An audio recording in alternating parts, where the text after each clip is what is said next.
कि हमारे देश के जो यशस्वी प्रधानमंत्री नरेंद्र मोदी हैं, यही समय है 56 इंच का सीना साबित करने का। और कश्मीर की रीढ़ की हड्डी जो आर्थिक जो बंदोबस्ती है, आर्थिक जो ज़रूरत है, वो टूरिज्म से चलती है, तो फिर टूरिस्टों के ऊपर हमला क्यों हुआ है? आखिर वो कौन सा मैसेज हमारे आदरणीय देश के प्रधानमंत्री नरेंद्र मोदी के पास पहुंचाना चाहते हैं? ये बहुत ही अहम सवाल है कि तुझे जिंदा रहना है, तुझे मोदी को बताना है, तुझे सरकार को बताना है। जब गोली मारने वाले किसी मजहब से नहीं थे तो फिर मजहब पूछ के गोली क्यों मारा? नमस्कार, फाइनल पोस्ट देख रहे हैं आप, मैं आपका आदर्श। कल आतंकियों के द्वारा पहलगाम में 26 पर्यटकों को गोली मार दी गई, या यूं कहिए हिंदुओं को गोली मार दी गई। गोली मार दी गई, उनकी मौत हो गई, लेकिन आप मौत की वजह जानेंगे तो आपकी रूह कांप जाएगी। मौत की पीछे की वजह जानिएगा तो आपकी रूह कांप जाएगी। अगर यह लोग हिंदू नहीं होते तो आज जिंदा होते। बहुत सारे सवाल हैं, आज हम इसी पे बात करेंगे। हमारे साथ मौजूद हैं हमारे एडिटर पुरुषोत्तम कुमार मिश्रा। स्वागत है पुरुषोत्तम। धन्यवाद आदर्श। पुरुषोत्तम, बहुत सारे सवाल हैं, लेकिन सबसे पहले मैं एक महत्वपूर्ण सवाल पे आता हूं।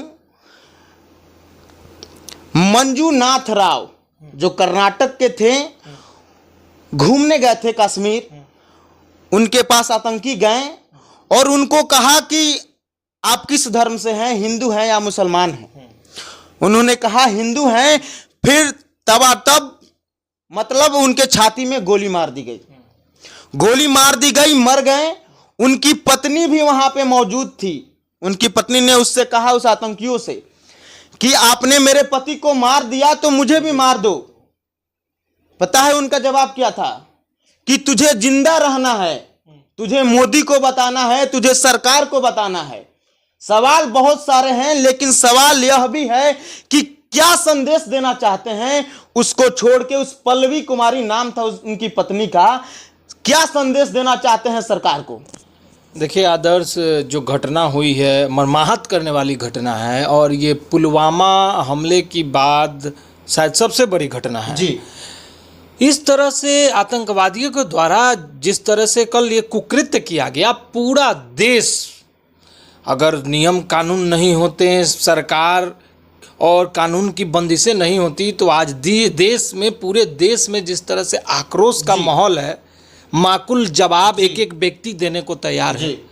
हर एक व्यक्ति, वो किसी प्रोफेशन से जुड़ा हो या नहीं जुड़ा हो, या एक आम नागरिक हो, सबके अंदर एक आग है, वो आग जल रही है। क्योंकि कल जिस तरह की नृशंस हत्या कर दी गई, हमारे सैलानी, हमारे भाइयों की जिस तरह से हत्या आतंकवादियों के द्वारा कर दी गई, ये काफ़ी मर्माहत करने वाली घटना है। सबसे बड़ा सवाल है कि आतंकवादी सैलानियों के ऊपर हमला करके संदेश क्या देना चाहते थे? आखिर वो कौन सा मैसेज हमारे आदरणीय देश के प्रधानमंत्री नरेंद्र मोदी के पास पहुंचाना चाहते हैं? ये बहुत ही अहम सवाल है। ये हमला उस वक्त हुआ है जब इसी देश में अमेरिका के वाइस प्रेसिडेंट मौजूद हैं जी। ये हमला उस वक्त हुआ है जब मोदी जी विदेश के दौरे पर हैं। ये हमला उस वक्त हुआ है जब पाकिस्तान का जो आर्मी चीफ है, जिसका नाम है असीम मुनीर जी, वो मीडिया के सामने चंद दिनों पहले खुला चैलेंज देता है। ये हमला उस वक्त हुआ है। तो ये काफ़ी गंभीर चिंतन का विषय है कि आखिर जो मैसेज है आतंकवादी देना क्या चाहते हैं। इस पर भी हम बात करेंगे, लेकिन थोड़ा सा इस हमले को समझने की ज़रूरत है। सबसे महत्वपूर्ण चीज़ ये है कि आतंकवादियों को चाहिए क्या? कश्मीर चाहिए? पाकिस्तान को चाहिए क्या? कश्मीर चाहिए। और कश्मीर की जो रोजी रोटी है, कश्मीर के जो लोगों की ज़िंदगी है, वो किसके ऊपर है? टूरिज्म के ऊपर है। टूरिज्म से पैसे आते हैं, और टूरिज्म का जो डेवलपमेंट हुआ है, जब से सरकार बनी है, हटा है, तब से टूरिज्म लगातार जो है संख्या बढ़ती जा रही है। और वहाँ के लोग, जो मुस्लिम कम्युनिटीज़ के लोग हैं, उनका भी लालन पालन टूरिज्म से ही हो रहा है। वो लोग कश्मीर में अपना रोजी रोटी चला रहे हैं, लेकिन टूरिस्ट पर हमला हुआ है। अगर आतंकवादियों को कश्मीर चाहिए और कश्मीर की रीढ़ की हड्डी जो आर्थिक जो बंदोबस्ती है, आर्थिक जो ज़रूरत है वो टूरिज्म से चलती है, तो फिर टूरिस्टों के ऊपर हमला क्यों हुआ है? इस हमले को हम पॉलिटिकल परिवेश में लेकर जाने से बचेंगे, क्योंकि हमला तो हो गया है और हमला होने के बाद सरकार जिस तरह से एक्शन में है, अमित शाह पहुंचे हुए हैं, नरेंद्र मोदी वापस आ गए हैं, एयरपोर्ट पर ही मीटिंग हुई है।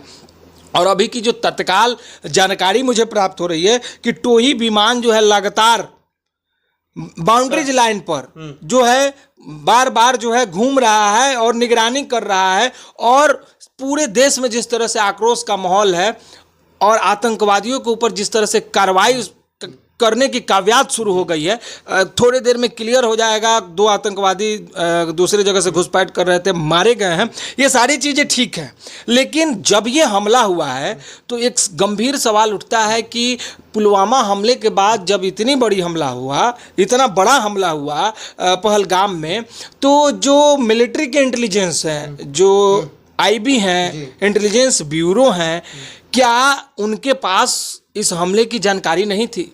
क्या ये हमला जो है आतंकवादियों के द्वारा सुनियोजित तरीके से किया गया है, या फिर एक बहुत ही इसमें मार्केबल पॉइंट है कि जो सैलानी मरे हैं उसमें आईबी के ऑफिसर्स भी थे, उसमें नेवी के शायद ऑफिसर्स भी थे, और ये माना जा रहा है, तमाम न्यूज़ चैनल भी इस चीज़ों को डिकोड करने में लगे हैं कि क्या ये जानकारी उन्हें मुहैया कराई गई थी कि आईबी के ऑफिसर्स जो हैं सैलानी है बन करके सैलानी हैं, वहाँ पहुँचे हुए हैं, तो उन्हें खात्मा करने के लिए हमला किया गया। तो ये तमाम तरह के गंभीर सवाल हैं जो इस वक्त उठाए जा रहे हैं। ये मतलब सवाल है कि यह संयोग है या फिर सुनियोजित ढंग से इससे किया गया है, क्योंकि मतलब जिस जगह पे हुआ है वो पाकिस्तान के बॉर्डर से काफी दूरी पे है, मतलब बीच में है। ऐसा नहीं है कि पाकिस्तान के बॉर्डर से निकले और हमला कर दिए फिर गायब हो गए। देखिए ये तो 1-2 दिन का नहीं है, कम से कम कुछ दिनों से रह रहे थे वहाँ पे। सुनियोजित तरीके से ये हमला बरमूला में नहीं हुआ है, पूंछ में नहीं हुआ है, मीरपुर में नहीं हुआ है, जो पाकिस्तान बॉर्डर से सटे हुए हैं। ये हमला हुआ है पुलवामा और पहलगाम दोनों मतलब एक ही जगह पे है। पिछले बार पुलवामा में हुआ था, अब की बार पहलगाम में हुआ है। तो बाउंड्रीज लाइन से इतने अंदर तक टेररिस्टों का आना और उसके बाद से उस जगह की रेकी करना और उसके बाद से वो जो सफोकेटेड आर्म्स हैं वो उनको किसने मुहैया कराई, ये भी एक महत्वपूर्ण सवाल है कि इतने अंदर पहुंचते हैं आतंकवादी और उस जगह की रेकी किए होंगे। और गोली मारने से पहले ना जाति पूछी, ना भाषा पूछा, ना आपका क्या राज्य पूछा तो धर्म पूछा। देखिए ये साफ तौर पे एक मैसेज था हिंदू धर्म के लोगों के लिए कि आप बटेंगे तो कटेंगे, और इसका फायदा उठाया जा रहा है। हम आज बट गए हैं, किन चीज़ों में बट गए हैं? जातियों में बट गए हैं।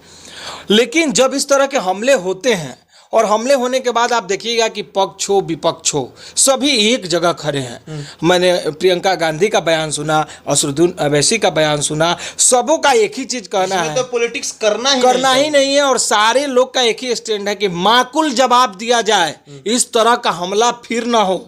और पाकिस्तान भी इससे डर गया है, हाई अलर्ट पे पाकिस्तान है, और पाकिस्तान को ये डर सताने लगा है कि अब कुछ बड़ा होने वाला है। देखिए साफ तौर पे मैं एक ही शब्द में कहूँगा कि हमारे देश के जो यशस्वी प्रधानमंत्री नरेंद्र मोदी हैं, यही समय है 56 इंच का सीना साबित करने का कि मैं वही मोदी हूँ जो 2014 चुनाव से पहले कहता था कि जो गर्दन काट के ले जाएंगे उनका गर्दन काट करके मैं वापस लाऊंगा।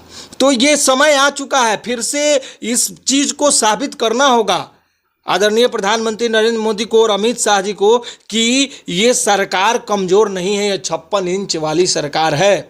और यहाँ की जो मिलिट्री है वो सिर्फ 26 जनवरी को परेड करने वाली मिलिट्री नहीं है, माकूल जवाब देने इस मिलिट्री को आता है। यहाँ की आईबी कमज़ोर नहीं है, घर में घुसकर उसी तरह से मारेगी जिस तरह से सर्जिकल स्ट्राइक करके मारी है, और इसका जवाब सरकार को देना होगा। और मुझे पूर्ण विश्वास है कि सरकार इससे पीछे हटने नहीं जा रही है। आगामी 24 घंटे में देखिएगा बहुत बड़ा खेला होने जा रहा है। क्या 19 के बाद इस तरह की बहुत बड़ी ये घटना हुई है, हमला हुई है। हिंदू होना अगर आतंकवादी समझ रहे हैं कि कमज़ोर है, और हिंदू लोगों को वो टारगेट करके सरकार के सामने अपना फरमान और सरकार को मैसेज पहुंचाने की जो कोशिश और काव्यात उन्होंने जो शुरू की है इस घटना से, ये साफ तौर पे उनके लिए खतरे की घंटी है।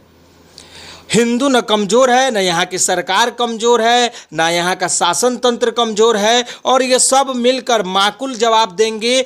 कश्मीर हमारा अभिन्न अंग है, कश्मीर को हमसे कोई नहीं ले सकता है, और कश्मीर में ये कभी भी नहीं होगा कि सिर्फ मुसलमान रहेंगे, वहाँ हिंदू भी रहेंगे, चैन शांति से रहेंगे, कौम के अंदर में शांति और सौहार्द बना रहेगा। इसके लिए हमारी जो इंडिया की सरकार है, भारत की सरकार है, वो संकल्पित है और ये करके दिखाएगी, और आतंकवादियों को माकूल जवाब दिया जाएगा। देखिए, इस वक्त अगर हम ये बात करें कि आतंकवादी हैं, घटना कर दिए, कौन है, कहाँ के हैं, किस तरह से घटना हुई, तमाम चीज़ें ठीक है, लेकिन गोली चलाने वाले को आप सिर्फ बातों से या फिर उसे सजा दे करके नहीं, गोली की जवाब गोली से देनी होगी, और सरकार इसको करने में सक्षम है। गोली का जवाब गोली से दिया जाएगा। धन्यवाद।